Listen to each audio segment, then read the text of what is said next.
Great to have you along for the ride. Thanks a lot for stopping by. Really appreciate having the 45th President of the United States back. It's President Donald J. Trump. President Trump, how are you? Good to talk to you. I'm good, Joe. I'm good. I know you're good, too. Yeah, I'm doing very well, and thank you for making time for my audience and for me today. I want to jump right into it. And the audience question that they had the most, Mr. President, and the one that I've had as well, and I think I've talked to you about this before, is if they cheated in 2020 and the mail-in ballots and the stupid drop boxes that weren't legal, all the illegal stuff that went on in 2020, if they cheated then, why won't they cheat next year? Well, they're going to try. They're very dishonest. They have the worst policy. Can you imagine somebody trying to get elected with open borders, high taxes, high interest rates, everything the opposite? The only way they get elected is to cheat. So they're going to try. But we have a lot of people watching. You know, last time they cheated, they got it done because of COVID. And frankly, nobody ever saw anything like what they did. They cheated like nobody's probably ever cheated before, certainly in this country, and probably in a lot of other countries too. But we have a lot of people watching. But the other thing we have is a campaign. We have more spirit and more. Nobody's ever seen anything like that. And I think we're going to swamp them.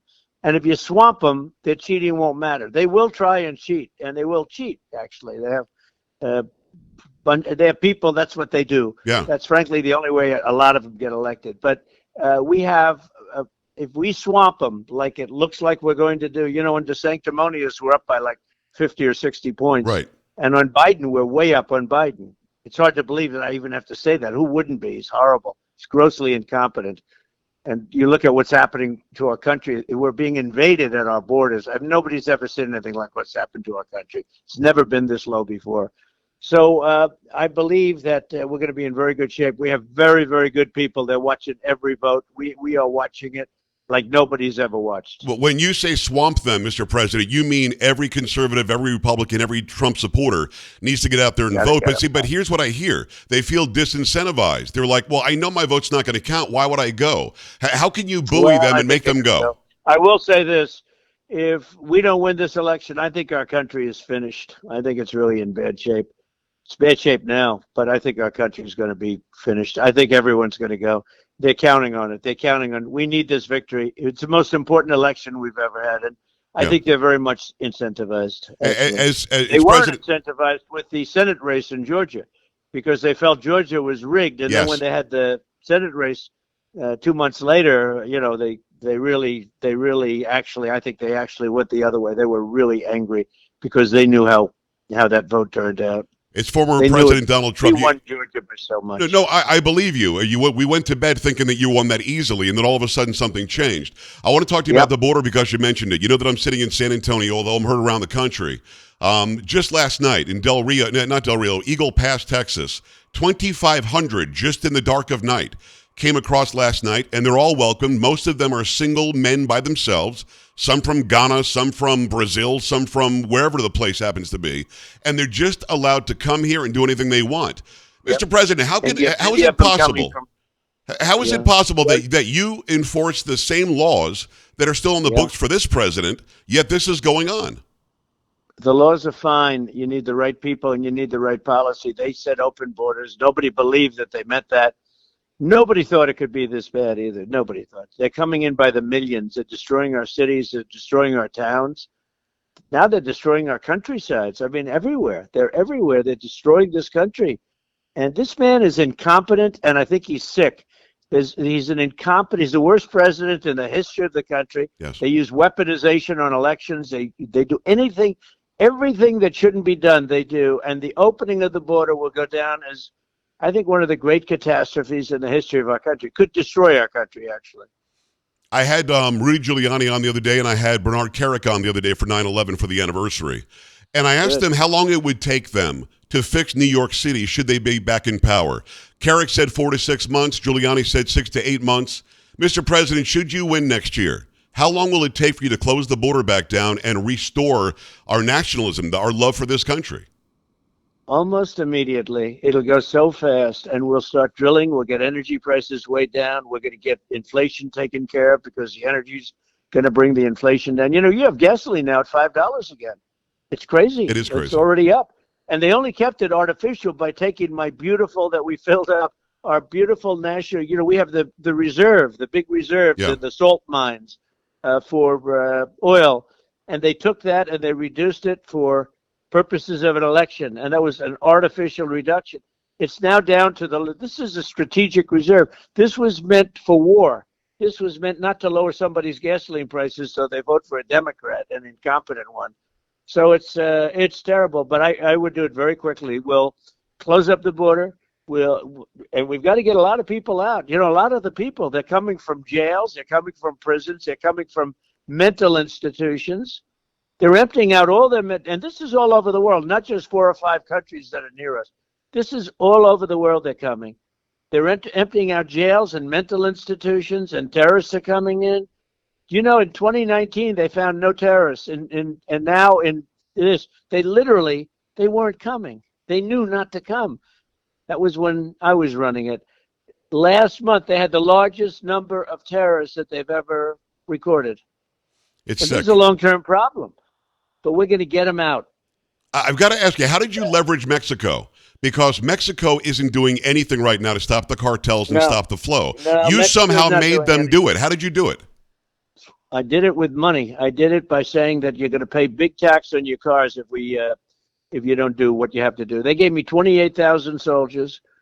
They gave me everything I wanted because I was going to put huge tariffs on Mexico if they didn't give me everything. We got everything. We got 28,000 people, soldiers, Mexican soldiers, free, guarding our border while we were building the wall. We built almost 500 miles. We're going to build another 200 miles. And it was all built and done. You know, they carted it away after they came in. Can you believe it? All they had to do is install it. Would have taken about 3 weeks. You're a developer. You're a builder. They literally paid, this administration, Mr. President, paid the construction workers to not build the wall. Then they sold off the materials for pennies on the dollar. It's stunning to me. What are your thoughts when you saw that? Well, I know contractors better than anybody. Some of them don't speak the language too well. Some of them can hardly read or write, but they're smarter than anybody in that administration. Right. And they walked away with much more money than if they built it. They would have actually, they made more money by not building the wall than they would have if they built it. Can you imagine that? You know, they go with the cost overruns and all the different things that contractors do so well. They ripped apart this country. It's so sad to see it. So you're saying overnight you could actually go back to stay in Mexico, maybe Title 42, you would close the border, it would be done that quickly? Be done very quickly. Yep, it'll happen very quickly. And then the big problem is you have to get a lot of people out because they have a lot of prisoners and mental institution people. It's 7 million people, though. How do you do that? You have to get them. You have to do what Dwight Eisenhower, believe it or not, he was very strong on the border. Took a lot of people out of the country. We have to do it. We have to do it. Former President Donald Trump. Go ahead. Joe, there's no country that can handle what's happened to us. There's no country ever that can handle this, even economically, financially. You're talking about billions and billions of dollars a day. Now they want to build hospitals. They want to build schools. These kids are going into our schools. They're sitting in a chair and they don't speak any English. And they're sitting in a chair. I don't know how that works. But you got to see what's happening with the schools in New York and all over the place. Kids are going in, sitting in a classroom. They don't understand a word what the teacher's saying. What are your thoughts on New York? Your city, my city. What are your thoughts on Eric Adams freaking out over 125,000 illegals when, again, here in Texas, we've got millions and millions in these very small towns on the border? What about his freak out? They invited everybody to come. We're a sanctuary city. Now he's going nuts. He can't control it. Well, the one thing he did, he's the first Democrat to do it. He said that this is not sustainable. This is going to destroy the city. Right. And he got scolded very harshly for saying that. You know, they stick together, the Democrats. But he did say that. And it's true. I mean, you don't have to be a politician. You don't have to be anything. Anybody can see. They're destroying our country from within. We are being absolutely marginalized. There's no way the country can afford it. And the crime statistics are now turning out to be the worst ever in history. I mean, the people coming in, many of these peoples are these are hardcore prisoners. These are people that hardcore. And do you know what these countries save by not putting these people in jail for 50 years? You know, the money, the prisons are being emptied out. They have no cost. Whereas they used to be so crowded you couldn't breathe. Right. And now they have no cost. They've been all brought into the United States of America. It's former President Donald Trump. I believe you that you'll close it because you did it before. Obviously, you've got the history of doing it. We'll do it easy. We'll have the right people. We have Tom Homan. We have great He's so people. good. We have great people. They wanna do it. They're chomping at the bit. I want to clear the air on something because the mainstream media will not cover this correctly. Before January 6th, I've had Kash Patel on, I've had Devin Nunes on. By the way, thank you for retruthing that interview the other day. And these guys tell me they know for a fact, and they've got paper trails to prove it, that you offered 10 to 20,000 National Guard troops for January 6th, and you were turned down by Nancy Pelosi, the Capitol Police, and by Muriel Bowser. Let's go on record with it. Did you offer them? Yes, 100%. I offered them in front of a lot of people. Secretary of Defense, a great guy. He absolutely, he confirmed it. Everybody confirmed it. Everybody knows. In fact, the mayor of D.C., it was offered to her also, and Nancy Pelosi. Right. She rejected it in writing. We have the letter. And nobody wants to cover that. And that was 3 days before. And only because I felt it was going to be a very big, everybody was saying they were going. It's a much bigger event than people know. They never like showing the crowd. It's the biggest crowd I've ever been spoken before. I've never spoken to a crowd that size. The biggest crowd I've ever spoken to, including inaugurations, including everything. I never spoke to a crowd that big. And it was love and it was spirit. They were protesting an election that was crooked, that was rigged and so on. And look what's happened to our country since this election took place. Our country is being destroyed. We're no longer respected. We have an incompetent president. He's incompetent. The guy can't put two sentences together. Right. It's terrible. Now we pay $6 billion to Iran to let 5 people out. On 9/11. On 9/11. I don't know. They were in Iran. Why were they there? I mean, somebody should ask that question. Why were they there? You go to Iran. What, are they taking a vacation? But they think of this. Think of this. $6 billion to allow 5 people out. And the 5 people that Iran got, they didn't have to pay anything. Right. It's not even believable. And that money is going to be used for terrorism, as you know, they're the largest state sponsor of terrorism. It's former President Donald Trump. I've got to ask you about the indictments quickly. There's nothing there, not in New York, not in D.C., not in Atlanta, Georgia. There's nothing there except the one case, and I had Alan Dershowitz on about this. He said the one case that Jack Smith might try to do something with is you holding up, I don't know if you're holding up a napkin or a document or what you're holding up, and said, man, I should have declassified this. I can't do it now. I'm not the president anymore. There's a good argument to be made by many very intelligent people that if you say take that out of the White House, that automatically declassifies it. Is that what you believe? Well, a lot of people say that, and there are a lot of arguments to be made. The big argument, though, is that I come under the Presidential Records Act. I was allowed to have whatever I wanted. Right. And even the New York Times wrote an article. It's please, please, please, Mr. President, can I have the documents? Because the Presidential Records Act allows you to have it, and it's criminal. It's not criminal. What's criminal is what they're doing, but it's not criminal. But what they're doing is criminal, and they don't like to even mention the Presidential Records Act. And Biden isn't covered because he was vice president. Right. Neither is Mike Pence, by the way. But they're not covered. Nobody's covered unless you're a president, and it was in 1978 it was passed for exactly this reason. Are you worried at all about any of these cases? No, I'm not worried, because if I did, I'd be a much less effective person. And it just, these are corrupt people. We have corrupt people running our country, the most corrupt people ever. They cheat on elections. What they do is so bad. And now they've weaponized. They go after people. They'll go after you. They'll go after anybody. They go after people if they're of faith, if they talk about abortion in the wrong way. Right. What they do is they go after everybody. If you challenge an election, it's supposed to be the person that cheated on the election, right? Yes. Gets in trouble. They go after the person that complains about the cheating. Think of that.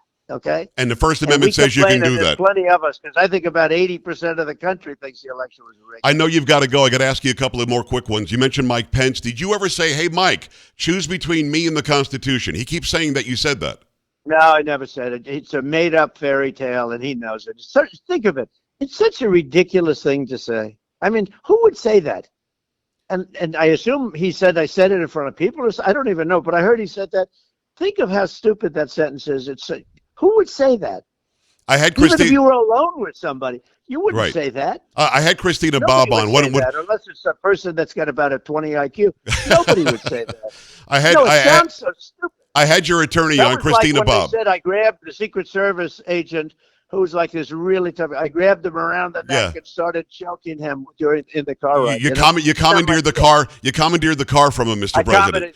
Yeah, I took two guys that are really powerful, tough guys that lift weights all day. I threw my arms around them, and I had them. I tell you, that actually increased my image a lot because a lot of people said I had no idea you were that tough. Can you imagine a story so stupid? No, it's stupid. It is stupid, but the media likes to run with it. Christina Bob told me that what you wanted him to do was there were 4 states that were asking to just have their delegates back. Just send the envelopes back. We want to make sure that we got it right. And you said, Mike, why don't you do that? And he said no.